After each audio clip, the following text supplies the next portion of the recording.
The Virginia Cable Telecommunications Association and your local cable provider presents Cable Reports.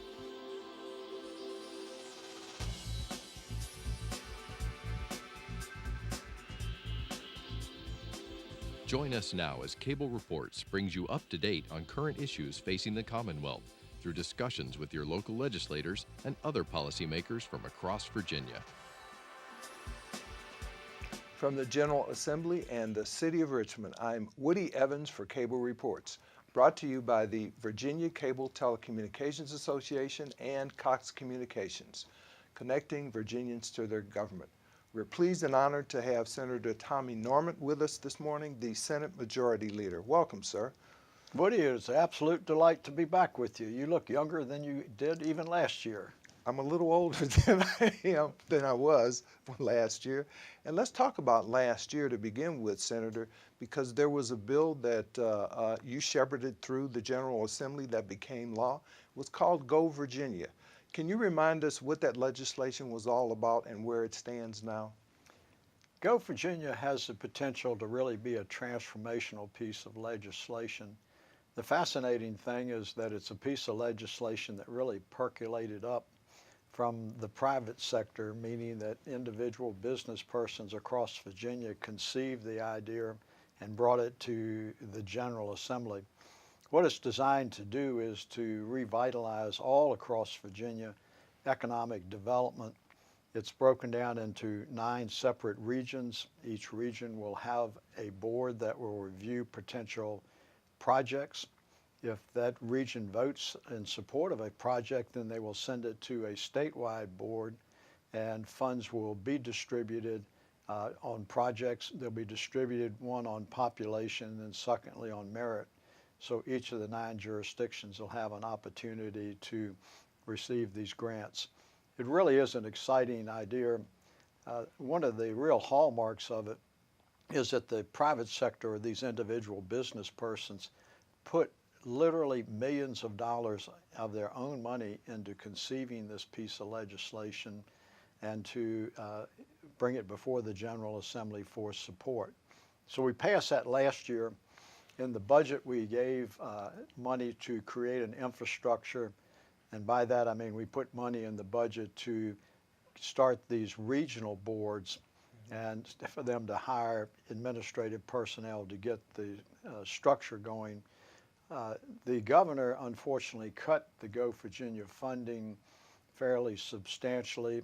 We did have something of a revenue challenge this year.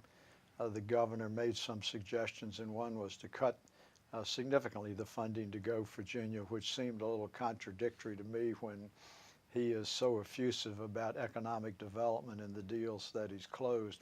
But I respect what he did have to do.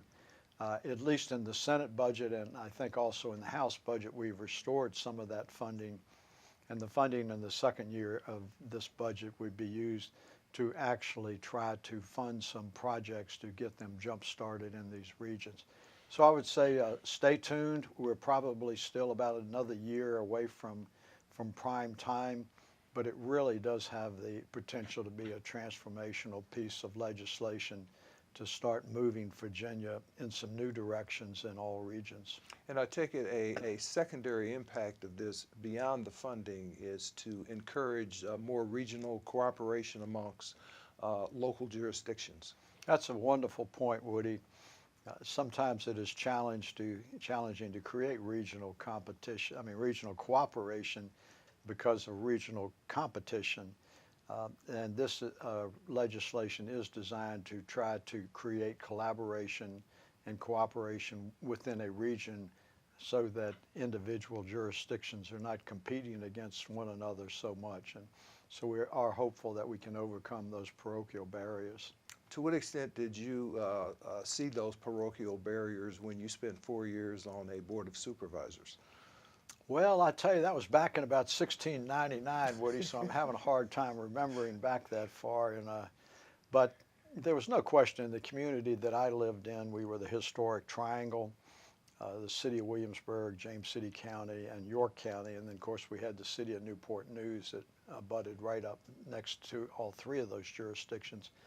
And what happens is each of your jurisdictions have an economic development coordinator or someone with a similar title, and everyone is competing to try to get a business prospect to come to their particular jurisdiction to increase their tax base.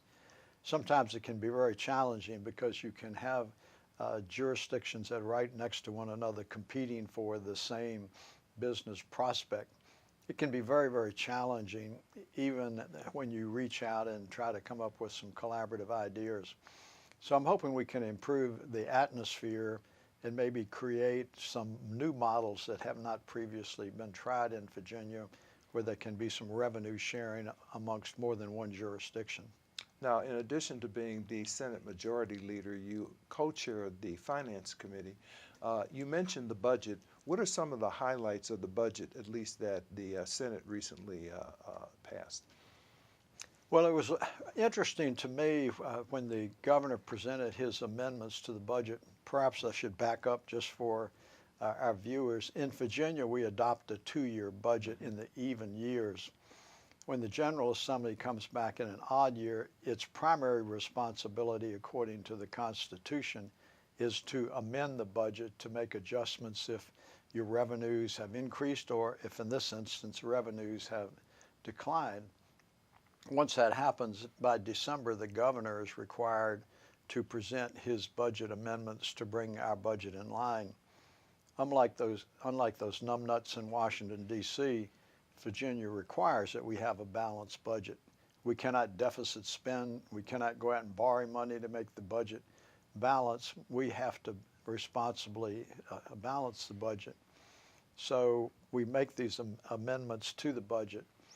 There was a lot of alarm that the media reported is, oh my gracious be, the sky is falling. We're 1.2 to 1.5 billion dollars in shortfall in revenues. And that's a huge amount of money to, well, to me it is, not to a man of your means, Woody. But if you look at it in the context, we had a $104 billion budget, and to be $1.2 billion short is a little over 1%.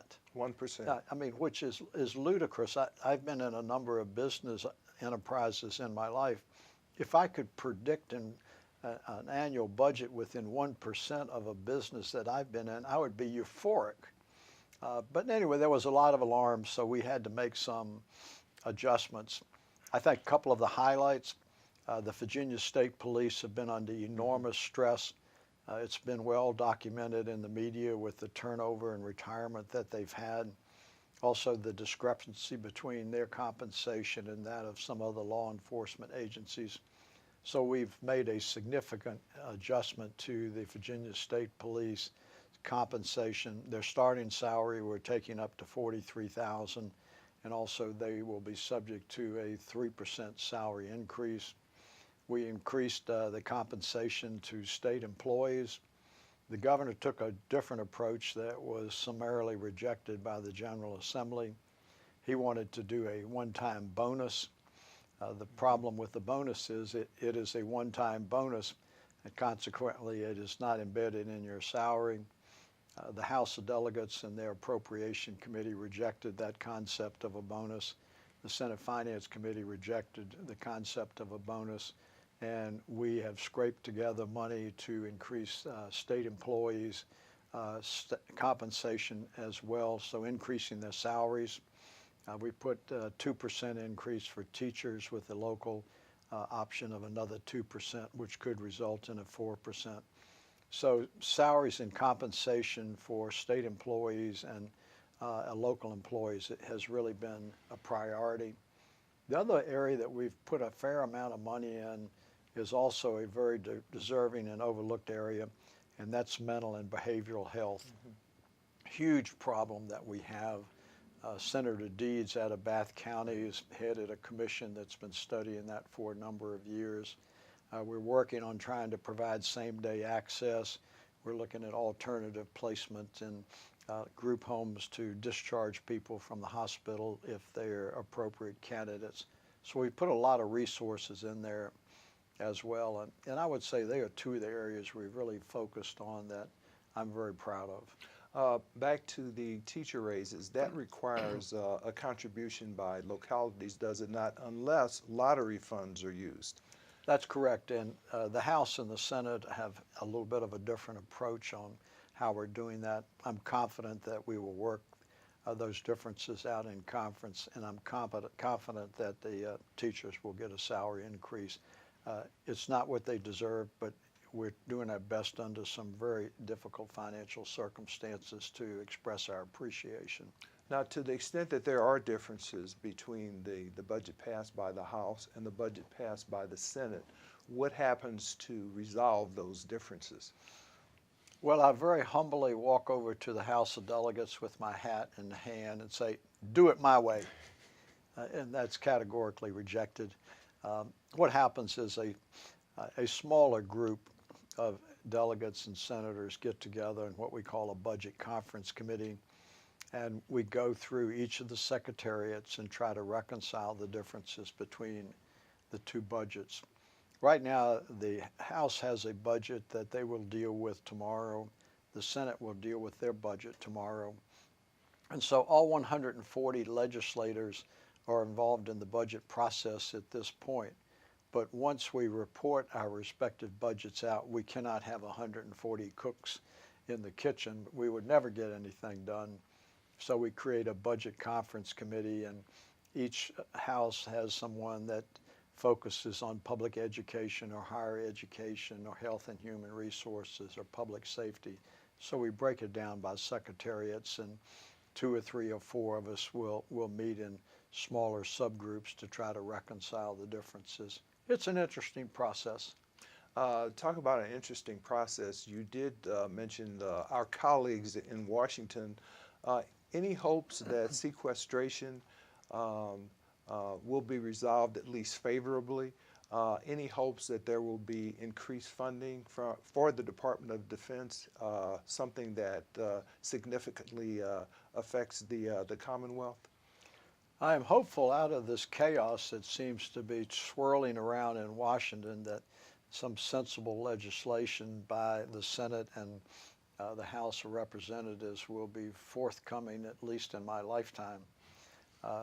As it relates to particularly Hampton Roads, even though the Department of Defense dollars are spread all over Virginia, it's particularly important to the Hampton Roads community.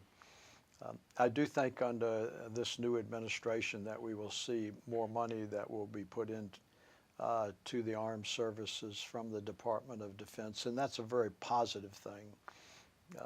As far as sequestration is concerned, I understand that Senator John McCain has put it back on the table for consideration. I am hopeful with this renewed focus and support of our military that this administration is going to slow down sequestration. But having said that, I don't think that Virginia should ignore that reality. I think we need to continue to push forward on transforming our economy from a strong dependency on Department of Defense dollars to other more opportunistic pursuits, and hence Go Virginia and some other initiatives that we are doing. So if sequestration does slow down, I think that Virginia needs to take advantage of that slowdown and continue to push for a transformation of our economy. I think one of the commissions you sit on is JLARC, and as I recall, there was a critical report regarding the Virginia Economic Development Partnership, the marketing arm of the Commonwealth, and apparently changes are being made. What do you think needs to be done to ensure that that marketing effort is a stellar one? Well, we hear an awful lot coming out of our governor about economic development, prospects that he's pursuing, and deals that have been closed. I think it's important to remember that while the governor is out on front of these pursuits, that the General Assembly has provided the money and resources for the governor to do this. So it is something of a collaborative effort. And then also the Virginia Economic Development Partnership is involved. I think that that partnership has had a couple of hiccups, as probably as generous as I can be. We are in the process of revitalizing it. there's some very, very good civilians who are on that board that are very conscientious, that are very astute business persons. I think the problems have been more in the administrative and marketing side. The General Assembly and the governor have addressed this issue, and we hope that we will be able to revitalize it and get them on the right path. But I think one of the most egregious situations has been with that partnership where we've extended grant money to prospects. And when grant money is given to those prospects, there are some metrics that that prospect is supposed to meet. It's usually metrics in terms of how many full-time employees that they're going to bring in, the revenues that they're going to generate, the tax base, things that benefit Virginia. There have been several glaring situations where the prospects have not met those metrics, even though we have given them that grant money, and the Virginia Economic Development Partnership did not claw back or get that money back when there was a lack of performance. That's inexcusable, and it will not be tolerated by the General Assembly.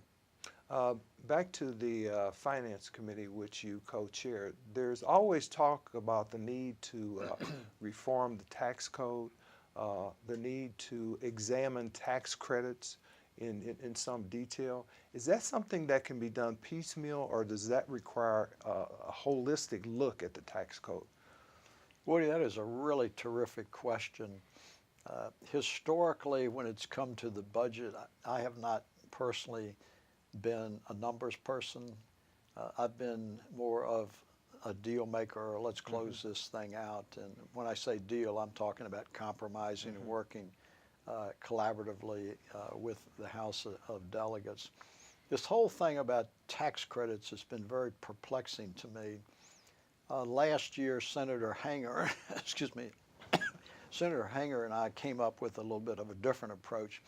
We have all of these tax credit bills, but they've been staggered over multiple years. So what we have been doing is putting an amendment on these tax credit or tax exemption bills so that in 2022, as many of them, if not all of them, will come up for review. That way we're not looking at them in piecemeal with staggered multiple years when they have to see the sunset or be renewed, that we can look at it comprehensively. Part of that approach has been as a result of tax review commissions that we have. They have been totally ineffective in my humble opinion. It has been studied and very little legislation has come out. And I think part of that challenge of those tax review commissions has been that it's a piecemeal situation. You've got to be able to grab the entire issue before you and evaluate it.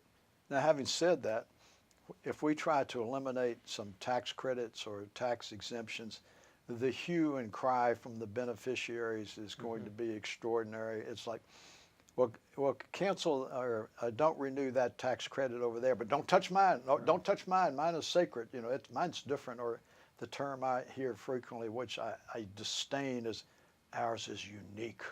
It is unique. Well, I learned in local government in 1699, everybody's cow is unique.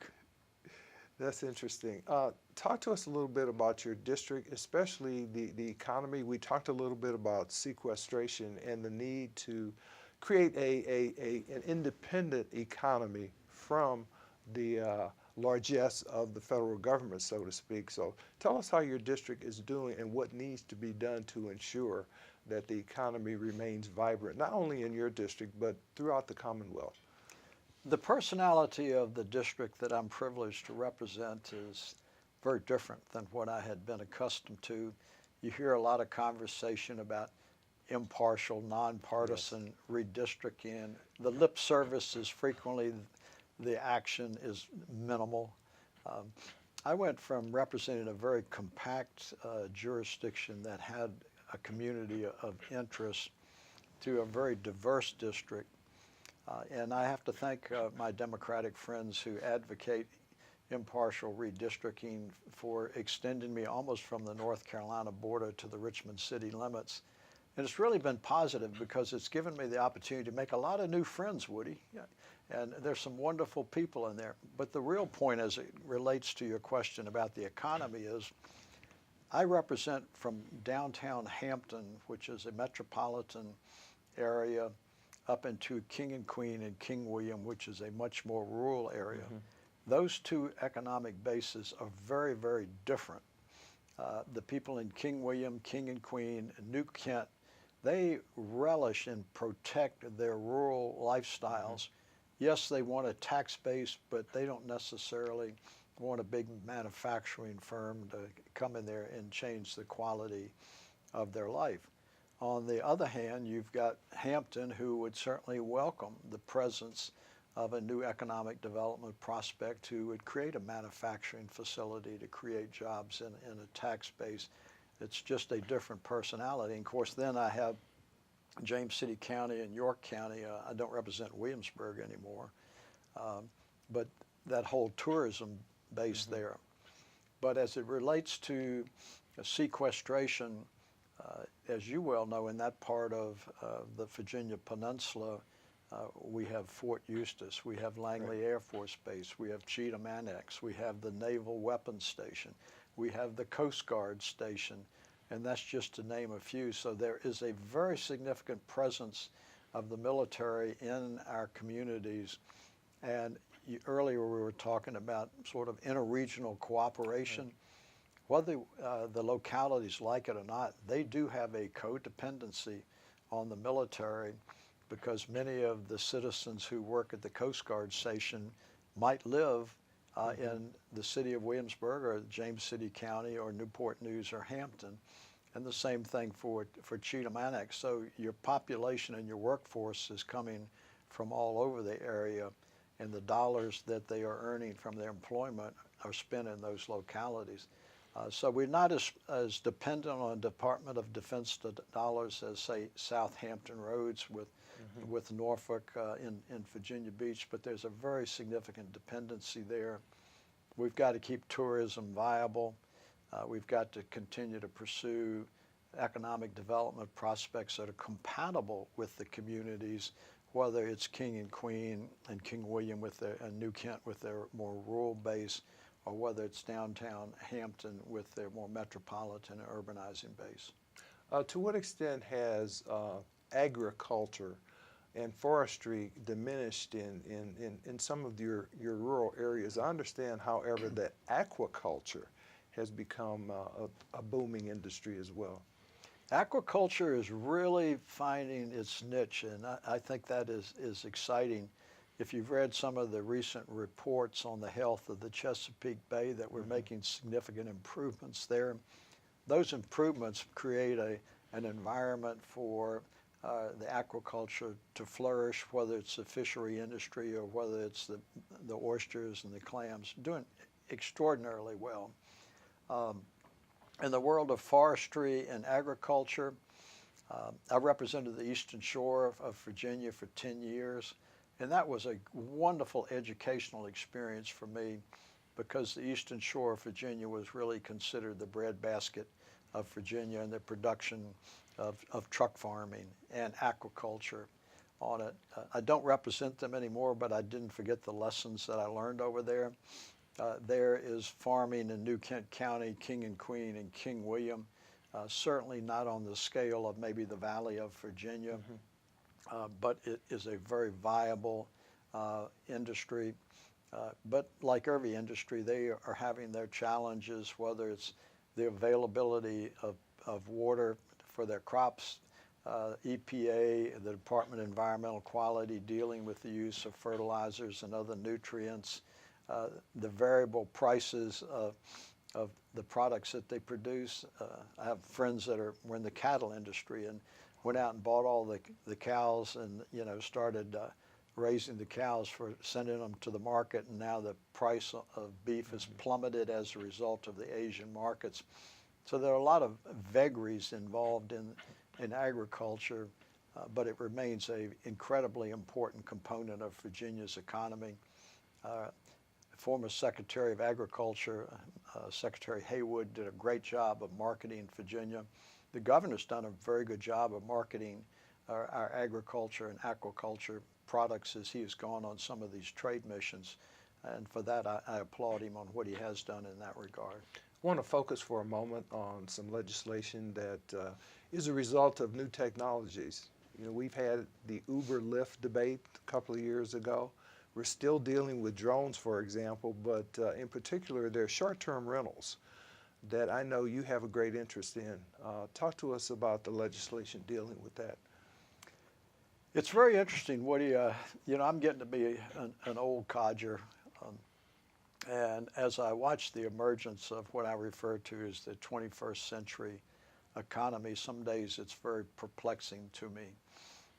We are now dealing with what is euphemistically referred to as a shared economy or the gig economy.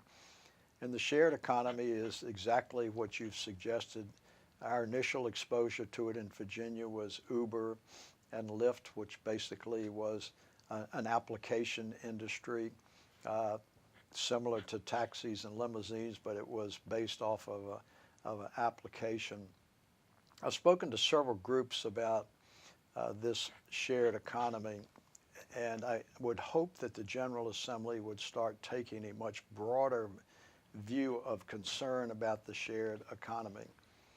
I have said on multiple occasions, the shared economy is only limited by the imagination of entrepreneurial individuals.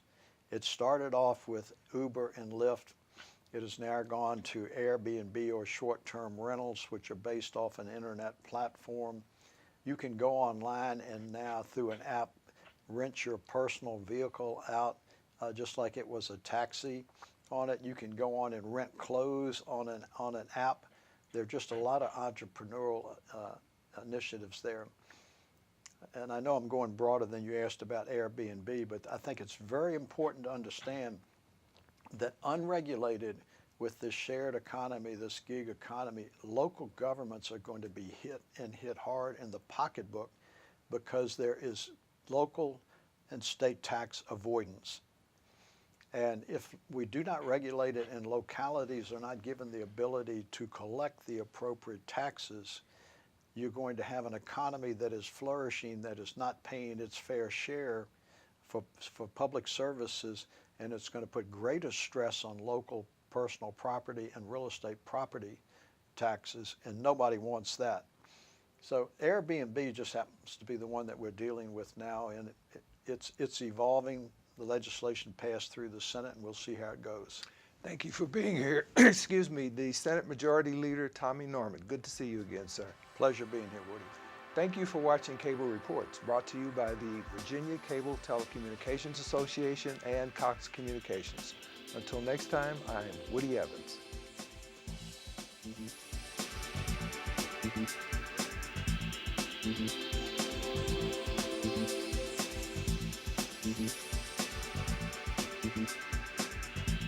Mm-hmm.